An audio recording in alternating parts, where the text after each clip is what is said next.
ya mambo ya ile mswada ya fedha, ningependa kukariri kwa muhtasari yale ambayo mimi nisema kwa kimombo, ati sisi kama Azimio la Kenya tunapinga vikali sana ile njama ya kujaribu kunyanyasa vijana wa mkoa wa Kati katika taifa letu. Tumeona njama ikifanywa kujaribu kufanya watu hawa ni watu ni wahalifu, ati ni mungiki na kadhalika. Wengine wanashikwa, kwa mfano Mheshimiwa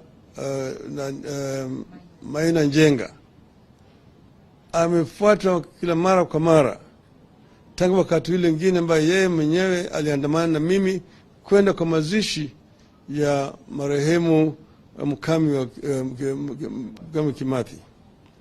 Kila amefuatwa, wamefanya msako kwa nyumba vyake kule upande wa Nyandarua, upande wa Laikipia, Nakuru na hata hapa Nairobi.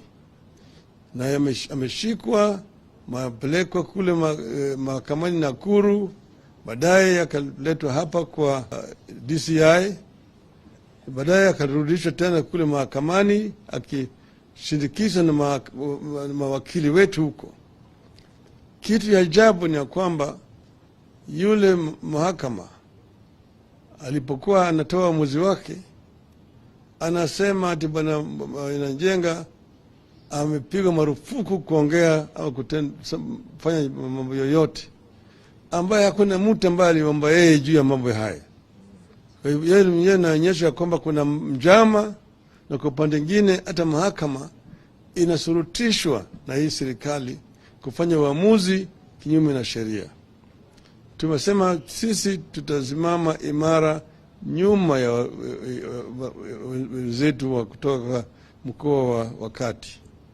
Vile vile nimesema Bwana Gachagua amekuwa kijingamba kila mara kwa mara ati yeye ni mtoto wa Maomao, yeye na Bwana Kimani Ichung'wah. Nimesema atueleze kinagaubaga uhusiano wake na yule chief Nderi Gachagua wa Ng'ombe ambaye aliuawa na Maomao mwaka wa 1953 kwa sababu yeye mwenyewe alikuwa mshirika wa koloni, alikuwa anashiriki kunyanyasa wa Maomao wakati ule. Na tukisema kama baba yake alikuwa Maomao, atueleze nambari ya baba yake katika hiyo jeshi la Maomao. Hata Bwana Kamau Ichung'wah, tunataka kujua uhusiano wenu, kama baba yako alikuwa Maomao, alikuwa anafanya wapi, alikuwa anashiriki kwa vita wapi, katika misitu gani?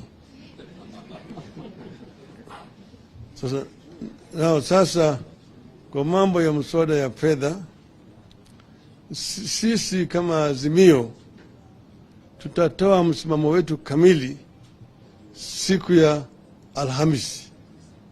Siku ya Alhamisi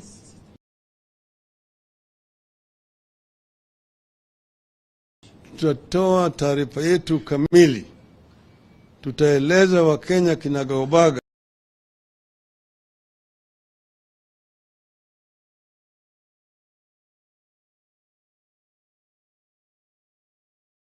lakini wabunge wetu wote tayari wameambiwa wapinge vikali hii mswada. Kama wewe ni mwanaazimio, pinga kabisa. Na wale wabunge ambao wataunga mkono hii mswada, nataka wale wapigaji kura wao waweke wao kwenye darubini ili wajue kwamba wao ni wasaliti wa wananchi wa Kenya. Asanteni sana.